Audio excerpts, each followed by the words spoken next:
El cine de animación trasciende los dibujos animados que todos conocemos.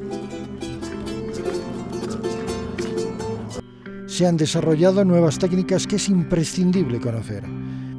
Rotoscopia.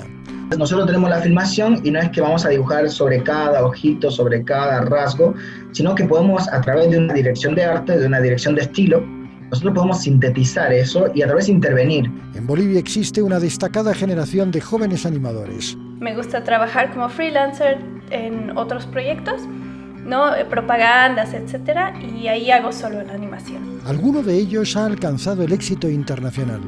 ¿Cuáles son las claves?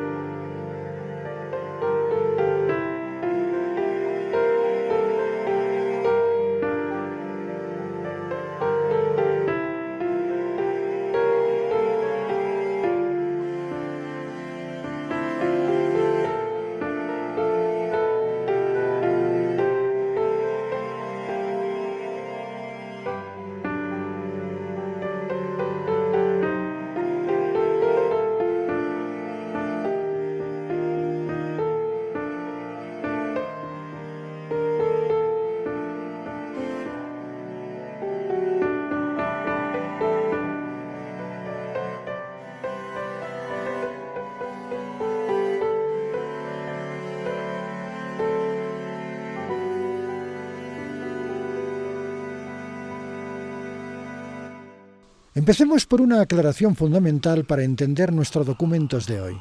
La animación como forma de expresión audiovisual trasciende el dibujo animado tal y como lo conocemos.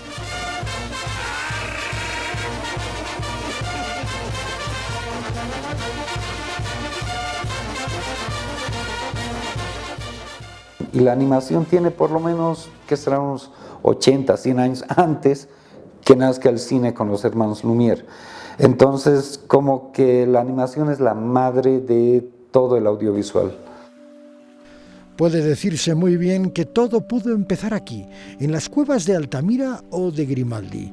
O sea, en la llamada pintura rupestre, la primera manifestación de inteligencia humana expresada en el dibujo. Siglos más tarde, sumerios y egipcios optaron por el jeroglífico, narraciones muy completas de personalidades ilustres, relevantes en el seno de la sociedad que representaban.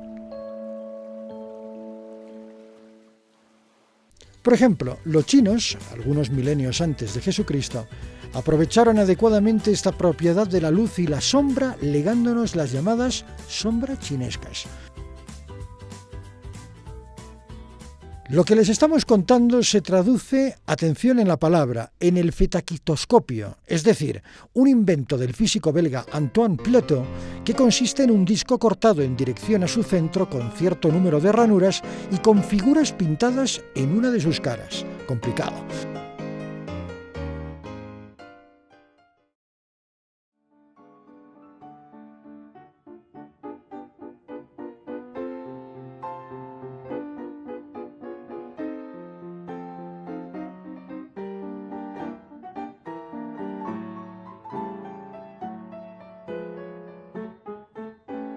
Un año después, la película fotográfica hace posible la animación, los cartoons o cartones animados.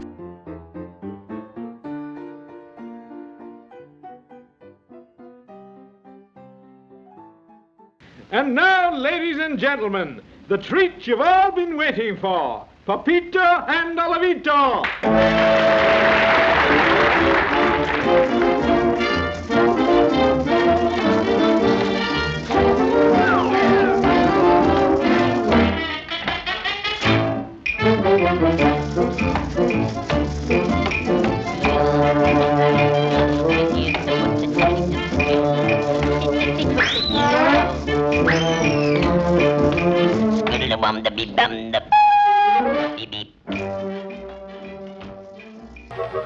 Pedro Picapiedra, ese león tiene que irse.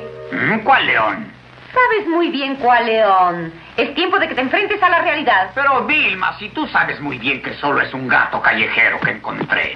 Bueno, ese gato callejero está acabando con la casa y con nosotros. Todo lo que tengo que hacer es mencionar la palabra comida y él se...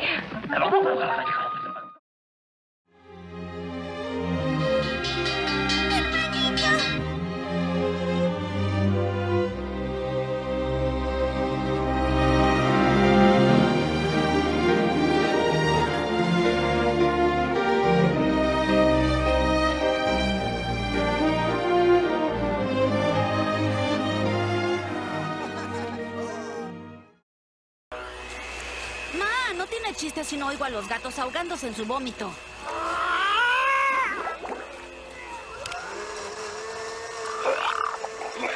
¿Por qué los niños de hoy no ven Capitán Canguro? Cultura en decadencia. Acéptalo.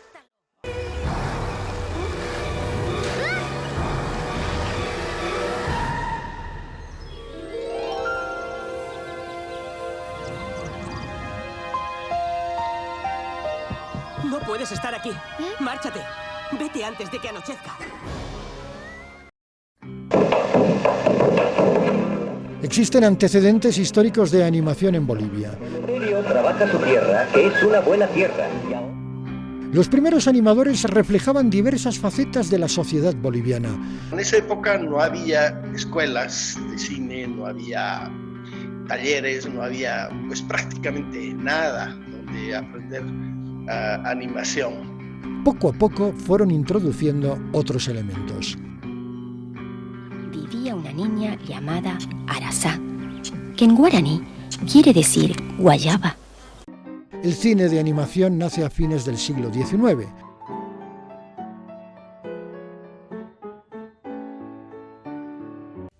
En un principio se desarrollaron varias técnicas.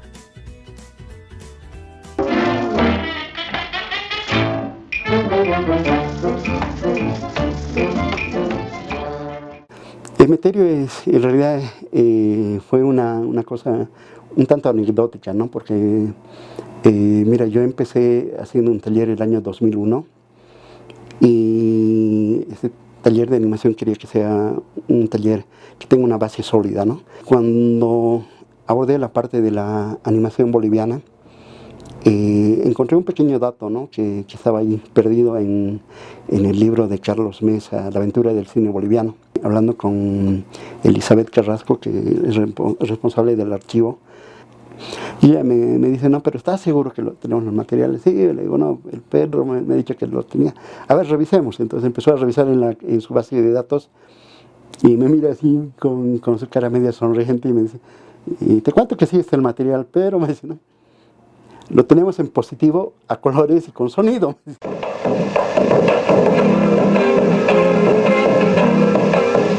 Emeterio trabaja su tierra, que es una buena tierra, y ahora es solo de él. Es una buena tierra, pero que produce muy... Por el momento está considerada el primer dibujo animado boliviano, aunque tengo serias dudas porque hay que investigar eso. No, pequeños detalles me hacen dudar de que se ha hecho acá, por ejemplo, los escenarios que usan son escenarios muy clichés, en realidad, más que parecer el altiplano boliviano, parece el desierto, un desierto mexicano por el tipo de cactus que hay, inclusive la vestimenta que tiene Emeterio, ¿no? El yuchu, todo ello no son colores que un diseñador boliviano usaría. En otro de los capítulos, por ejemplo, te hablan del charango, el personaje se compra un charango que en realidad no parece un charango, más parece una guitarrita pequeña, ¿no? Y el último de los datos de esos es que también en uno de los episodios hay un fantasmita que aparece y que tiene la voz de Petete. Entonces tengo creo, ¿no?, que esto ha sido mandado a hacer en la Argentina, entonces, ¿no? Probablemente en el estudio de García Ferrey, que era el más avanzado en esa época, ¿no? Jesús Pérez. Jesús Pérez. El maestro Pérez.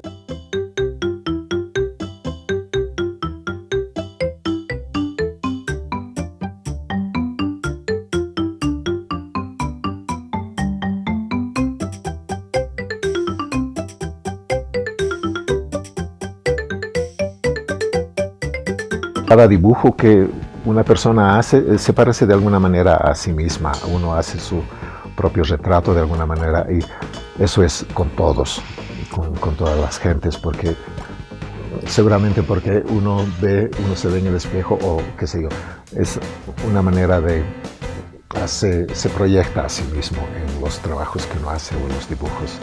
Entonces de esa manera tienen la característica, mi propia característica, mis dibujos.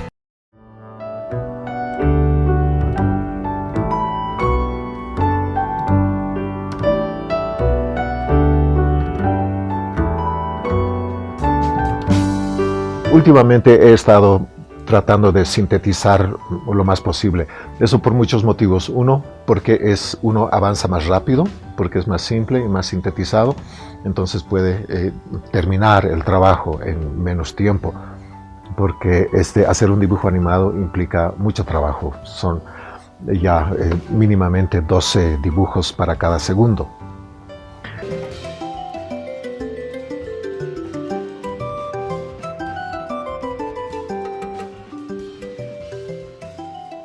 En esa época no había escuelas de cine, no había talleres, no había pues prácticamente nada donde aprender animación. Y obviamente busqué en América Latina quién hacía animación, cómo se estaba haciendo animación. En esas épocas en que todavía no había internet ni las vías de comunicación eran muy óptimas, logré ver y conocer que hay muy buenos animadores, y a uno de ellos en Uruguay, al gran animador Walter Tournier, me atreví a dirigirle una carta. Y le decía en esa carta: me interesa mucho la animación, me gustaría que me enseñes, me gustaría aprender contigo animación, quiero hacer animación en mi país. En ese momento le sale una beca a Alfredo para ir a estudiar animación y se va al Uruguay y registra todo lo que había de su curso, porque él no tenía la habilidad de dibujar. Buenos días, compadre Mariano. Almorzando temprano. Buenos días, compadre Teodoro. ¿Cómo aguanto el frío si no como bien? Y estelando, y allá en las cumbres el frío es más intenso.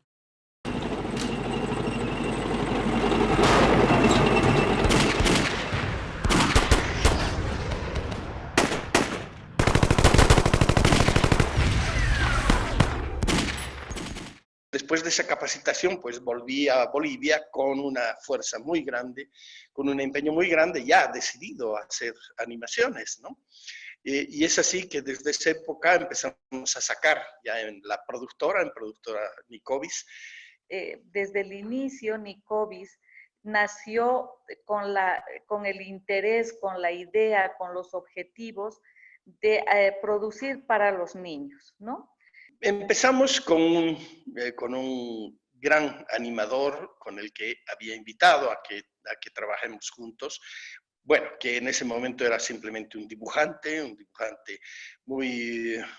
con muchas ganas también de entrar al medio, que es Reinaldo Lima. Y empezamos la aventura de generar el primer animado, que se nos presentó la posibilidad de animar en acetato. Y realizamos la canción Cañoto de Jenny Cárdenas, que contaba la vida de este héroe de la independencia que lucha contra los españoles, pero además es un poeta y es un cantor. Cañoto vuelve del sueño galopando entre sus coplas y su tapeque cargado con estrellas misteriosas, poeta que anda peleando palmo a palmo por su tierra, guitarra de luna llena que en la historia salió premiado con el primer Cóndor de Plata. Fue muy exitoso nuestra primera incursión, ¿no? Entonces nos llevaron a Santa Cruz, nos premiaron. Ese fue un trabajo hecho en acetato, pintado en acetato, con multiplanos y todo eso, ¿no? Y prácticamente lo realicé en su integridad porque no había quien capacite y no había capacitación en esa área. Pero obviamente para hacer animación necesitas un equipo. Y obviamente no había equipo, éramos prácticamente los dos para iniciar, y obviamente con todo el apoyo de Liliana, que siempre nos ha apoyado con el guión, con las ideas, con los proyectos.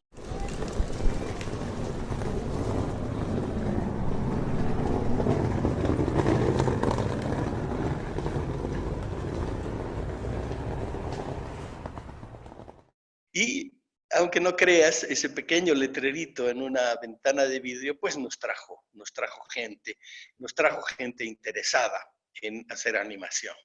Y entonces empezamos a capacitar, a enseñar a esa gente el poco conocimiento que teníamos, y así un poco entre todos fuimos aprendiendo, y decidimos ya llevar a cabo ese dibujo animado de 12 minutos de duración, Pintemos el mundo de colores.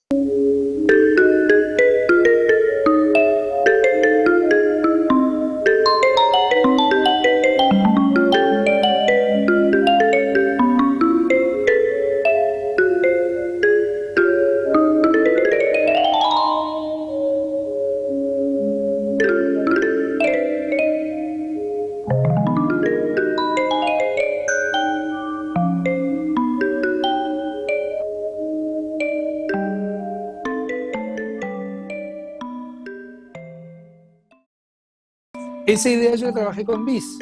Entonces, ¿qué pasa? Estuvimos toda la semana trabajando y era una historia bastante grande y yo lo tenía que meter en 4 minutos. Entonces se va, quedó dándome vueltas, no sé qué, y al final lo llamo y digo, mira, Bis, no voy a hacer esa historia, voy a hacer otra, y que se llama Pequeño Descuido, que es más cortita, no sé qué, así que está todo bien. Perfecto. A los 6-7 meses me manda una carta, me avisa, no me acuerdo, estamos hablando de los 90, no existía esto, ¿no? Y me dice, mirá, lo presentamos, terminé el guión, lo presenté en un concurso de guiones y ganamos. ¿Y te querés venir? Y bueno, me fui a La Paz. Así que ahí estuve 3 meses. Esa película era nada menos que Pintemos el mundo de colores. Pintemos el mundo de colores es un hito muy, muy importante en la animación en Bolivia, por muchísimas razones. Una, porque es, como digo, uno de el primer video que toca este tema de forma directa, contundente, de lo que se está haciendo en el planeta y de lo que está haciendo el ser humano, ¿no es cierto? Esta destrucción del medio ambiente.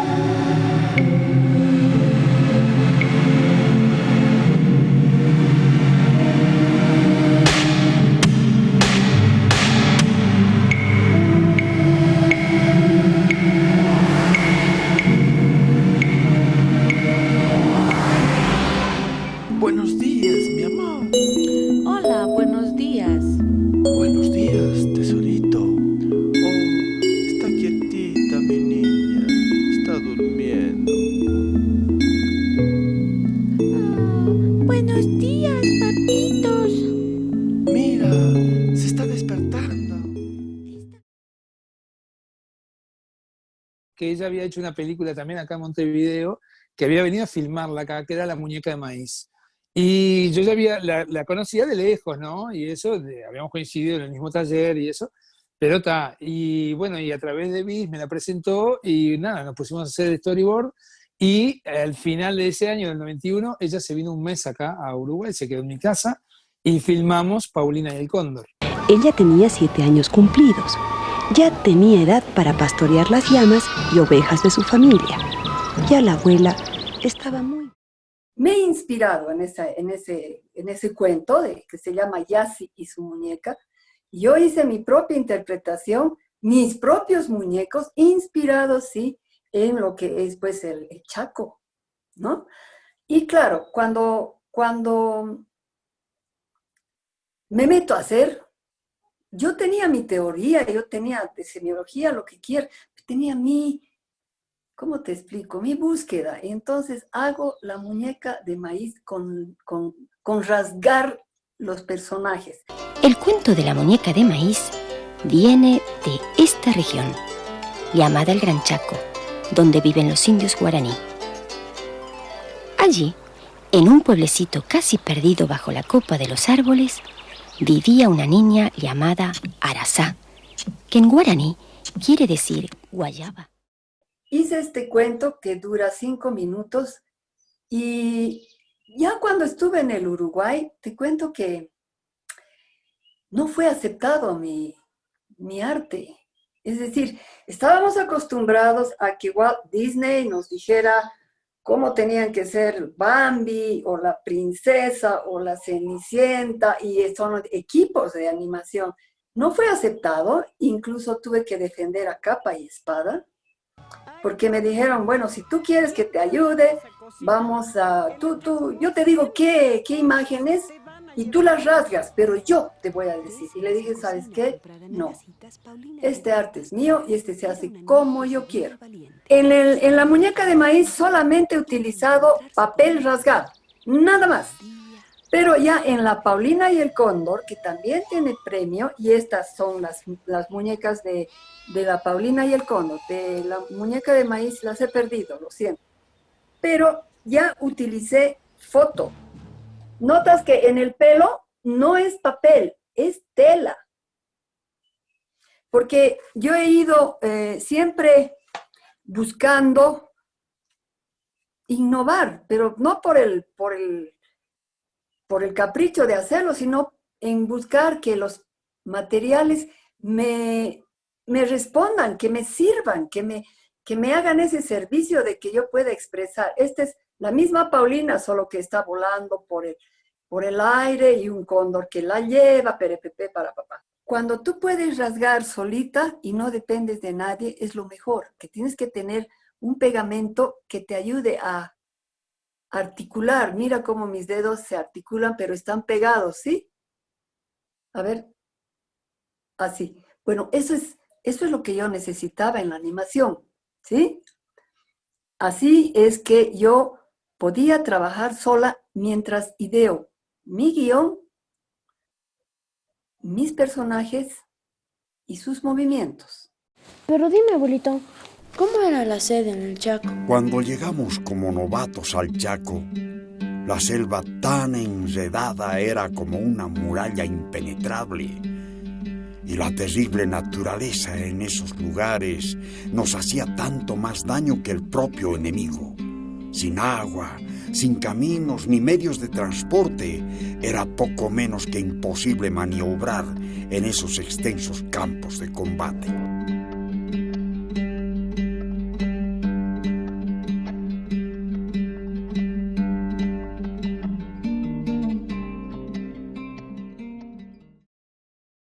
La abuela Grillo es un clásico del cine de animación boliviano. La abuela Grillo ha recibido varios premios. Su calidad está definitivamente contrastada. No, la abuela Grillo yo creo que es el video, así sin reparo alguno de decir que es el video boliviano más visto a nivel internacional, ¿no? Y a nivel nacional también. El cine de animación en Bolivia tiene varios ejemplos destacables. Trabaja su tierra, que es una buena tierra. Los primeros animadores bolivianos mostraban la cotidianidad. Entre sus coplas y su tapeque cargado con estrellas misteriosas. Su apuesta siempre fue muy firme a pesar de los contratiempos.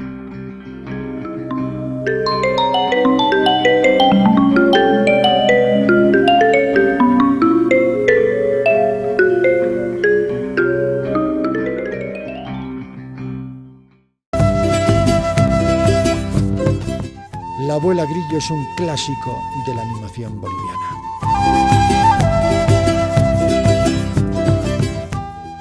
Surge gracias a unos proyectos que venía haciendo The Animation Workshop, que es la escuela de animación en Dinamarca, y vino a Bolivia a hacer un pequeño proyecto de animación en Santa Cruz, gestado por Josué Córdoba, que es un boliviano que vive en Dinamarca, que es graduado de esa escuela de animación. Entonces, no me acuerdo exactamente en qué año, si fue el 2007, 2008, creo que vinieron, hicieron algo en Santa Cruz pequeñito, como prueba, y les fue bastante bien, y luego postularon el proyecto al Centro de Cultura danés, del gobierno danés, para hacer un proyecto de capacitación en animación 2D, acá en La Paz, y luego hacer un cortometraje. El proyecto en realidad nació gracias al impulso de Josué Córdoba, ¿no? Que a ratos, bueno, se mantiene, o lo mantienen al margen, pero él es el verdadero gestor, ¿no?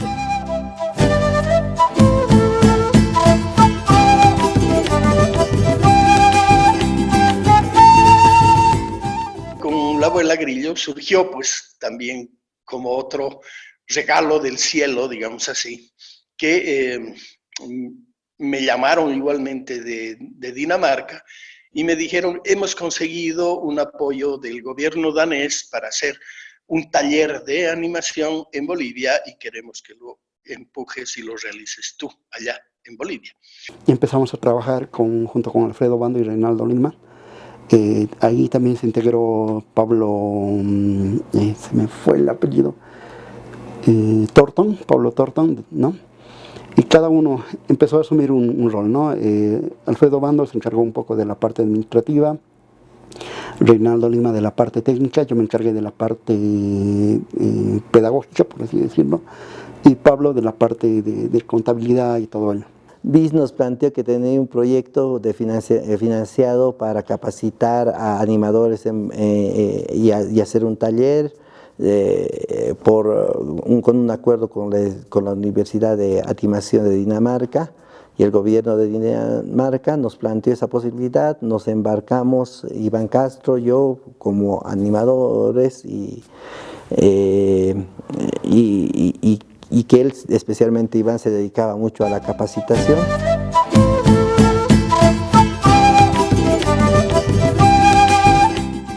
Hicieron, este taller lo dividieron en 2 etapas. Trajeron a 2 profesores de la Escuela de Dinamarca, trajeron a Denis Chapón, que es el que dirigió La Abuela Grillo, y a Israel Hernández, que es un mexicano que también es graduado de la Escuela de Animación allá. Y bueno, hicieron un llamado, una convocatoria a varias personas, o sea, todos los involucrados en animación. Y fue primero una introducción de tu portafolio, haciendo una preselección. Si pasabas esa preselección te entrevistaban, y si pasabas esa preselección entrabas al taller, ¿no? Entonces creo que se postularon alrededor de 70 y algo personas y eligieron a 23. Que entraron en el taller como tal de 2 meses, en lo cual sí enseñamos las bases, todo las etapas de la fabricación de una animación. Y mientras tanto, también yo como Israel hicimos como una observación un poquito porque sabíamos que al final tenemos con mucho, o sea, se rompe el corazón, claro, pero teníamos que seleccionar solo 8, porque solo había como para pagar una beca a 8 y hacer un equipo de 8 bolivianos plus yo para venir a Dinamarca. Y en realidad no necesariamente hicimos la selección de los mejores, pero más de sí los que justo demostraron que puede trabajar en equipo y puede compartir su conocimiento y también que sea un equipo muy complementario.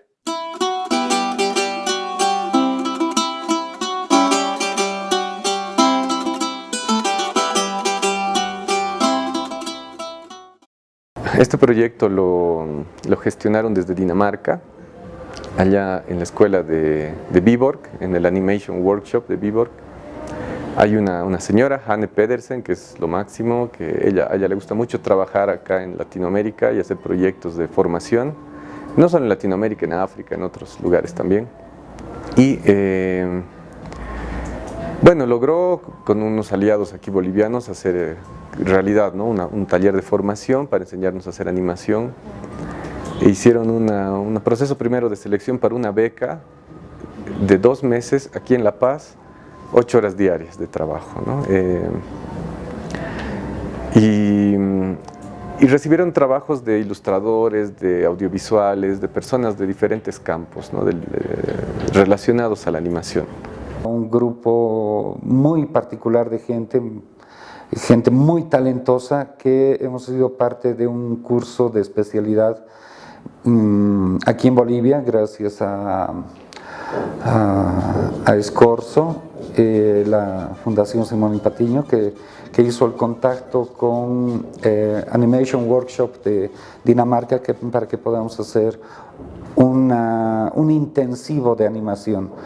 Un curso en el que 7 días a la semana estábamos clavados entre 12 y 15 horas trabajando diariamente, ¿no? Respirábamos animación desde el primer segundo hasta el último, terminábamos con las manos cansadas, los ojos rojos, pero con esa satisfacción de estar haciendo una cosa tan bonita como es la animación. Comenzamos con la producción del cortometraje y lo hemos ido trabajando durante 5 meses, ¿no? Intensivo. Y era como trabajar en un estudio, porque nos dieron un espacio en la escuela exclusivamente para nosotros, entonces lo decoramos como nos gustaba y cada quien tenía su estación de trabajo.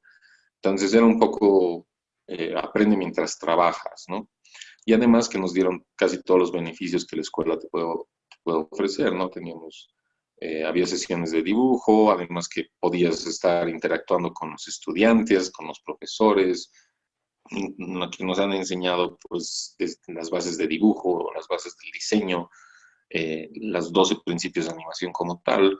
Hemos hecho pequeños cortitos como proyectos de graduación y después de toda esa capacitación eligieron a 8 personas, no necesariamente las mejores, pero sí las que podían trabajar en equipo.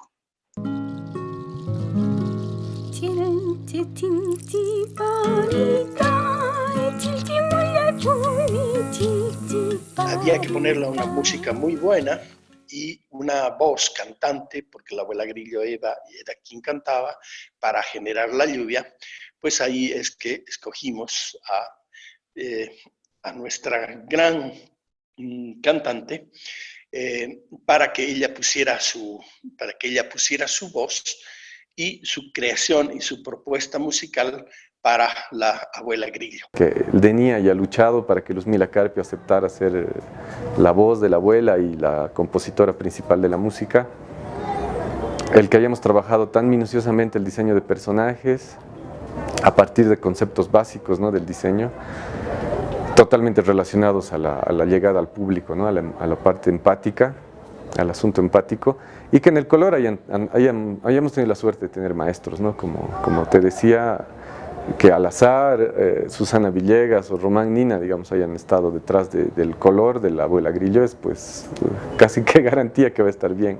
Siendo un unitario de 12 minutos, ha logrado imponerse, podría decir, ha logrado invadir la vida de los niños, de las escuelas, de sindicatos, de universidades. Conecta algo como un mito originario, algo mítico, con una situación actual, ¿no?, con una problemática actual que estamos viviendo todos. Entonces creo que ahí también hay un elemento de identificación muy fuerte con el público de todo lado, no solo de países como el nuestro, ¿no?, que sufrimos un poco esa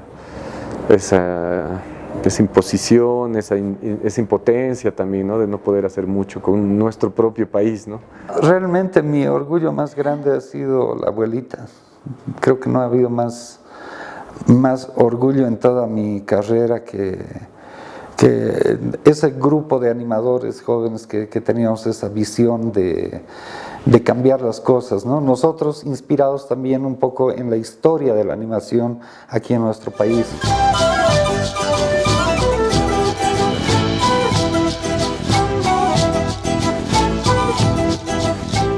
Todo la abuela Grillo yo creo que es el video, así sin reparo alguno, decir que es el video boliviano más visto a nivel internacional, ¿no? Y a nivel nacional también.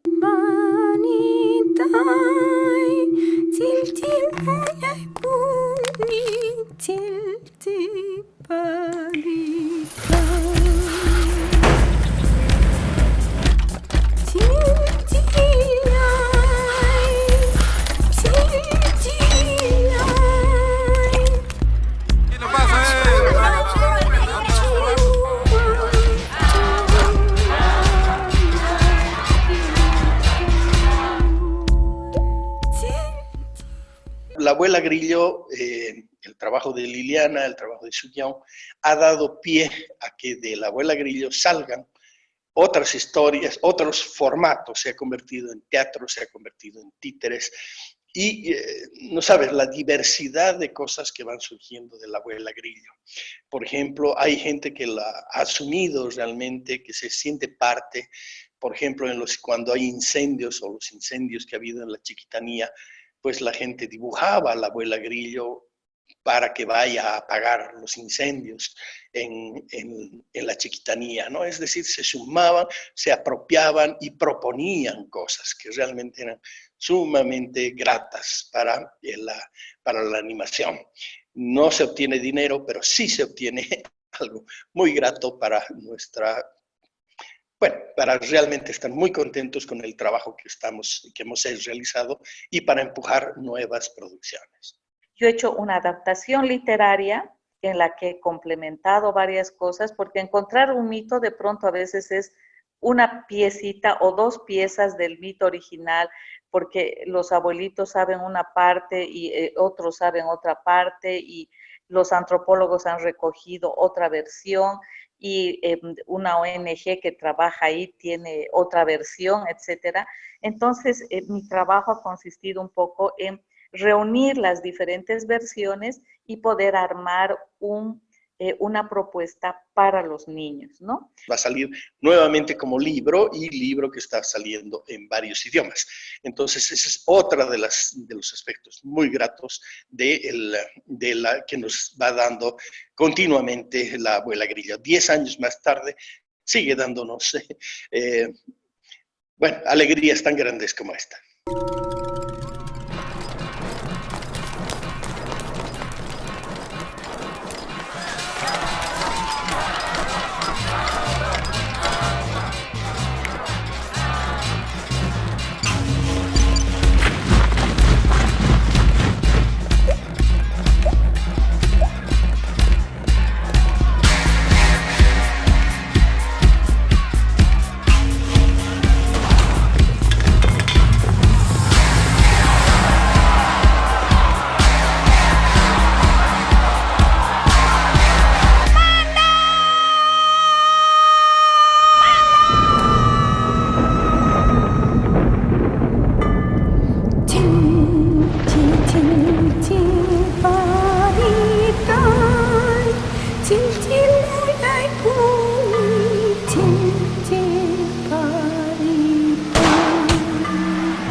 Hay varios ejemplos de animadores bolivianos exitosos.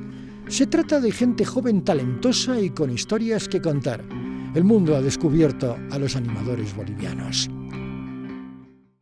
La abuela Grillo marca un punto de inflexión en la historia de la animación en Bolivia.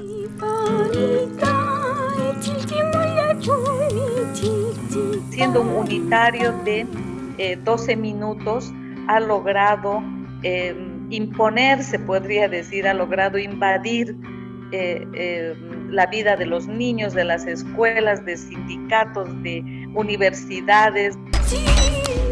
Más allá del desarrollo de la técnica, llama la atención la narrativa. Se trata siempre de una historia bien contada.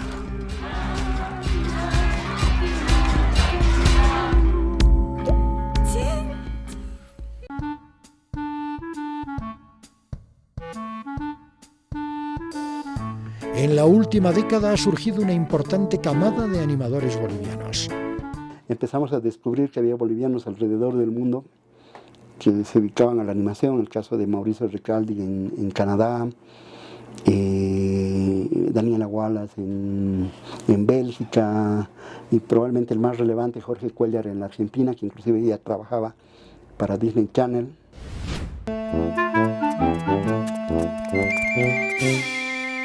Me gradué en 2009.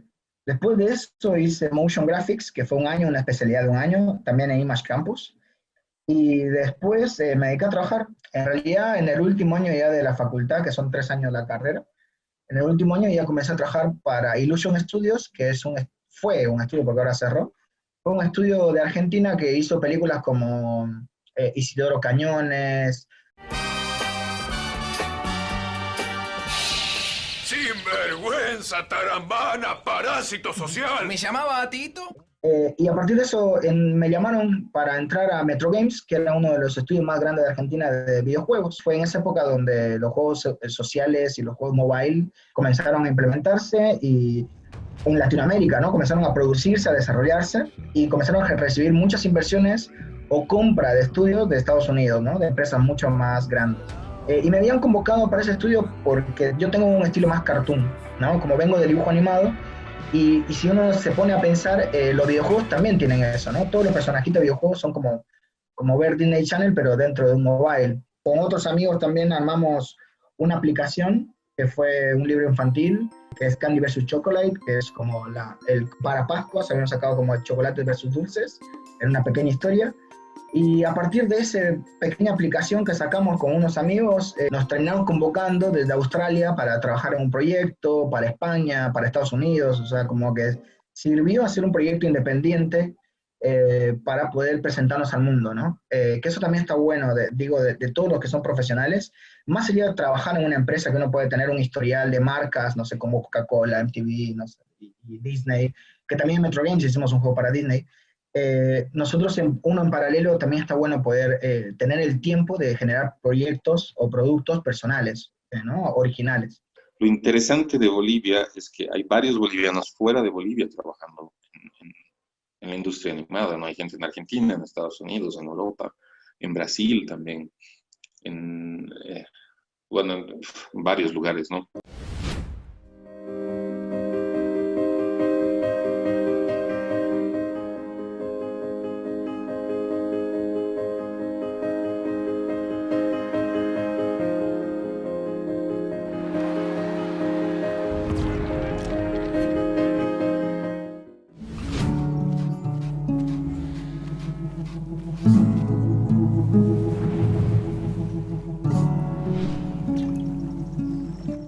Un taller de animación en el centro Semase Patiño en La Paz, y ahí es cuando conocí la animación y cuando me enamoré de ella, ¿no? Entonces me vine aquí a Alemania, donde estoy viviendo ahora, a estudiar animación.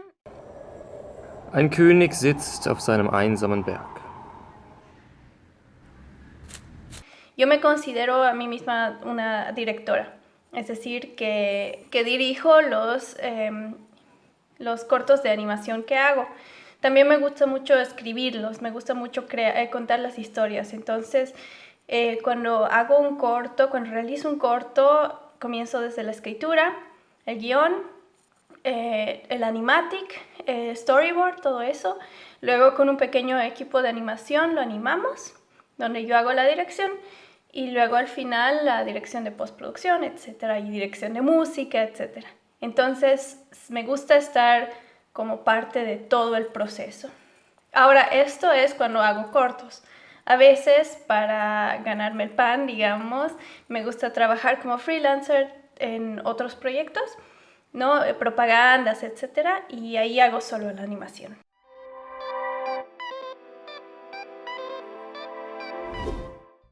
La animación es algo que uno no puede hacer solo. O sea, sí puedes, pero uno, te va a tomar miles de años porque es muy tedioso.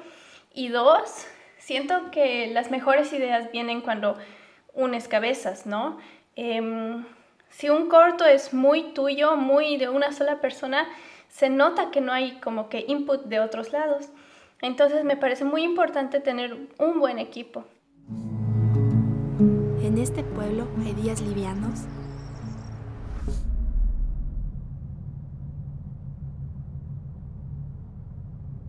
y días pesados.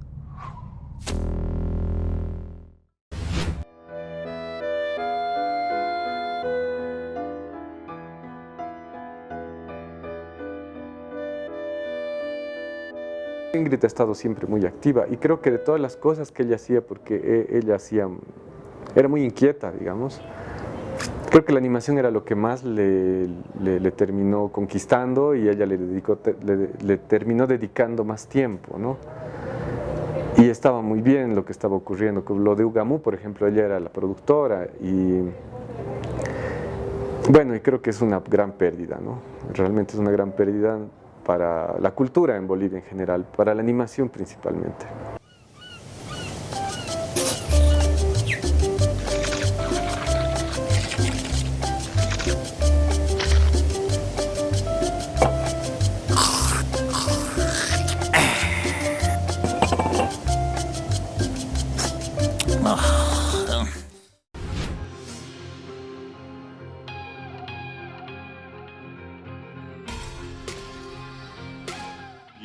me dedico a la animación 2D como tal. Básicamente es la animación bidimensional. Dentro de eso trabajo en 3 áreas, que es la tradigital, la dibujada, que es básicamente dibujar cuadro por cuadro, la de cutout o recorte, que es cuando ya tienes un personaje armado y lo vas moviendo, ¿no? Como si fuera un recorte, pero en la compu, básicamente. Y la otra especialidad que hago es la de rotoscopía, que es básicamente dibujar sobre una película o un video. Otra de mis áreas, que es igual que hago bastante, es el storyboard. Lo he hecho más para películas que para animación.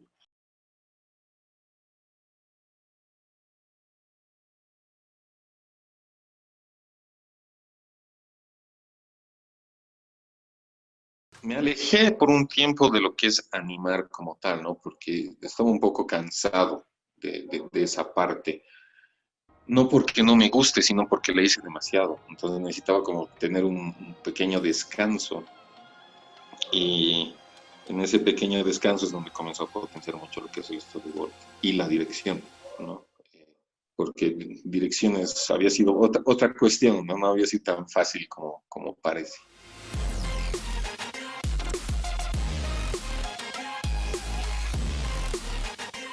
Ya tuve la suerte de dirigir varios cortitos institucionales, por ejemplo, que siempre es bonito hacer ese tipo de trabajos porque es solucionar problemas, ¿no?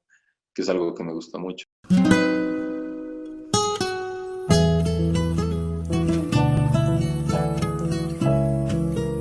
Con el taller de Miurgo, al año estamos cumpliendo 20 años. No, o sea, desde el primer taller, porque fue en mayo del 2001. Lo hicimos en la Escuela de Bellas Artes con apoyo del CONACINE.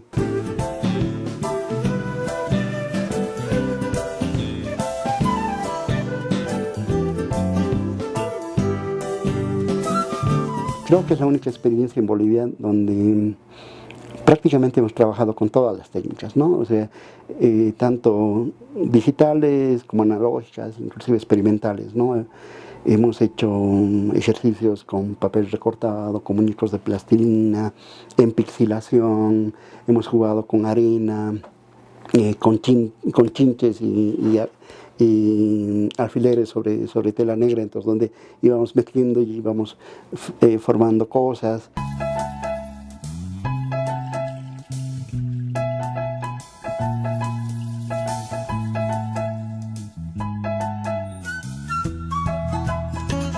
Este es un proyecto escuela, lo llamamos así porque queremos considerarlo como el punto de partida para proyectos más ambiciosos, donde mezclemos estas dos pasiones que tenemos, ¿no? Los títeres y la animación. Yo no sabía que este colegio era un circo. Yo he iniciado en la animación ya muchos años atrás, gracias al amor que le tengo a After Effects y al 2D y al dibujo y sobre todo a la animación de dibujo animado, que es la que más he hecho yo en toda mi carrera.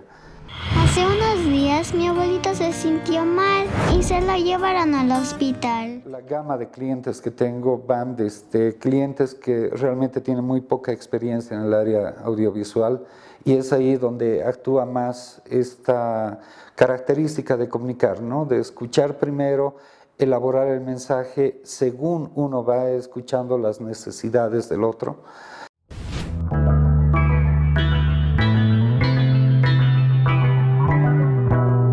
Yo comencé con animación probablemente en los 90, porque aparte de estar estudiando en ese tiempo sistemas, me gustaba mucho la animación, ¿no? Solo que en esa época las computadoras, por supuesto, no daban a lo que hacemos ahora. Entonces fue más que otra cosa jugar con los programas básicos.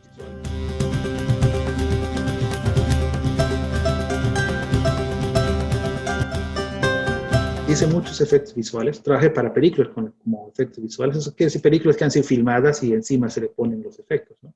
Trabajé también en series de televisión, una para Netflix. Y a mí me parece súper divertido trabajar en animación, es más relajante en ese sentido. Y ahora es donde lo que más trabajo hay. Estoy en 2 películas en este momento. Acabamos de entregar una y voy a entrar en otra.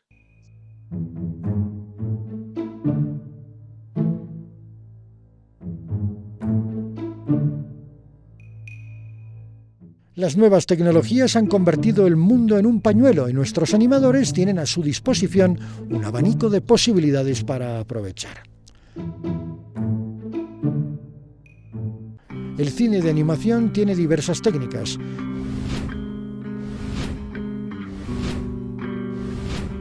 Se trata de un género versátil. Los ejemplos son tan interesantes como fundamentales para entender este género. Existe una fuerte corriente de animadores bolivianos. Alguno de ellos ha conseguido llegar muy lejos.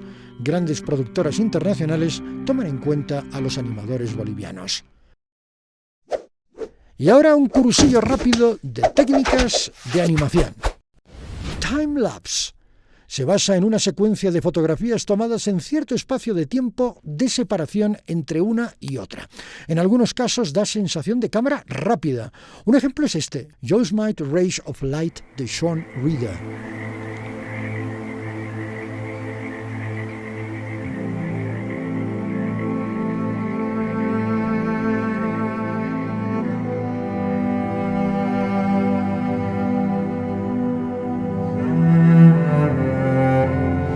Cutout. Es una técnica en que se usan figuras recortadas generalmente de papel.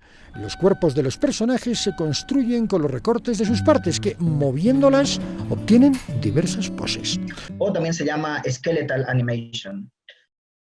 La técnica trata de que cada pieza del cuerpo es un recorte, ¿no? Estamos recortando la cabeza, los ojos, y cada parte del cuerpo tiene galerías, ¿no? Tengo la mano abierta, tengo varios dibujos, donde después lo que hago por un botoncito, switcheo y me abre la mano, switcheo y me aparece el dibujo. No es que se va a abrir porque no es 3D, sino tengo un dibujo, no sé, dibujo A, dibujo B, dibujo C, ¿no? Entonces, cada dibujo por un switch, uno puede tener galería de manos, galería de bocas para que pueda hablar. Por ejemplo, las aventuras del príncipe Ahmed de Lotte Reiniger.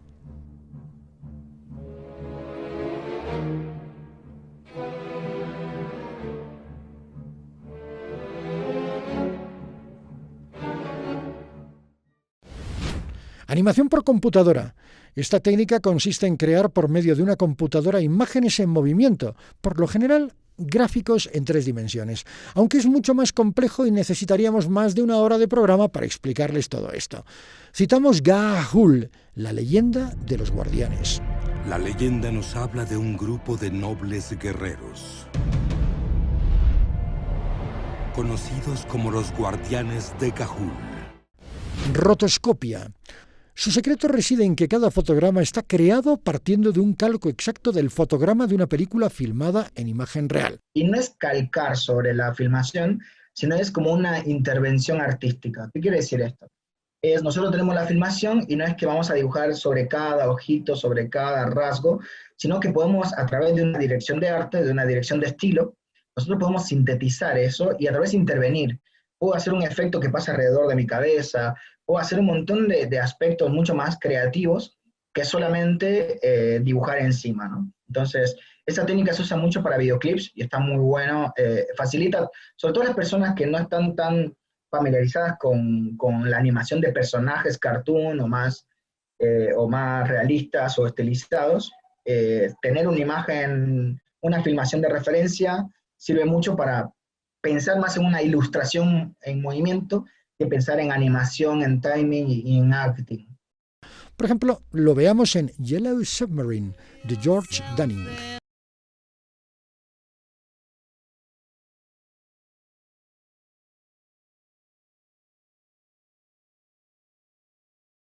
Dibujo animado. Un dibujo animado es una película en que las figuras dibujadas adquieren movimiento por medio de técnicas de animación.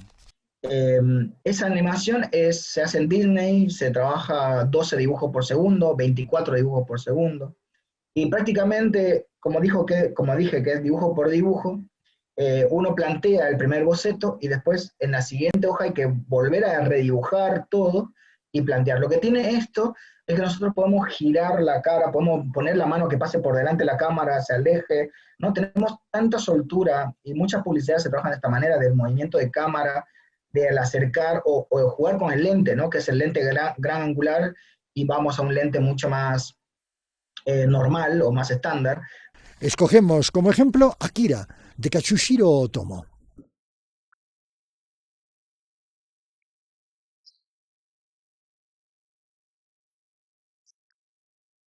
Stop motion. Esta técnica de animación consiste en simular el movimiento de cualquier objeto o escena estática a base de fotografías que, conectadas entre sí, generan sensación de movimiento real. Trata justamente de engañar al ojo. Fue justamente Edison que hizo algunas investigaciones acerca de cómo el ojo o la mente, que es toda una maquinaria audiovisual que tenemos en la cabeza, en qué momento esos cuadros puestos sucesivamente podían convertirse en una animación, es decir, que el cerebro las interpretara como si tendría un movimiento fluido. Y llegaron a la conclusión de que eran 12 cuadros cada segundo, necesarios como para que la mente sí analice uno, otro y otro cuadro ya como un movimiento fluido. Es de esa manera que el stop motion trata de simular justamente esa frecuencia cerebral con cuadros sucesivos para conseguir un movimiento fluido. Y el stop motion te abre las puertas prácticamente a jugar con lo que quieras. Y es probablemente la técnica más fácil y más rápida, ¿no? para experimentar esa magia. Tal y como sucede en Isla de Perros, de Wes Anderson. Japonés, dentro de 20 años. La saturación canina ha alcanzado proporciones de epidemia. Un brote de gripe canina se propaga por la ciudad de Megasaki. Claymation. Se trata de stop motion usando plastilina o arcilla. Se capturan fotografías con una cámara a medida que va cambiando ligeramente la forma de los objetos moldeables. O con objetos inanimados que uno va fotografiando fotograma por fotograma para darle justamente esa sensación de dinámica. Un buen ejemplo es La oveja Shaun, de Richard Golesowski. Shaun ha vuelto. Pero alguien más ha llegado al pueblo. ¡Lula! Una pequeña alienígena. Pixelación. También es una variante de la animación stop motion en la que los objetos animados son personas. En otras palabras, se fotografía a una persona haciendo pequeños movimientos. Donde usas a personas, actores, como personajes animados, ¿no? Inclusive hay un montón de experimentos donde jugábamos, ¿no? Que los hacíamos volar en el sentido de que salta y pum, foto en el aire, salta, y entonces cuando pegábamos las imágenes, ¿no? Entonces parecía que estaba levitando, ¿no? Lo vemos en Monsieur Pointu de Bernard Lompré.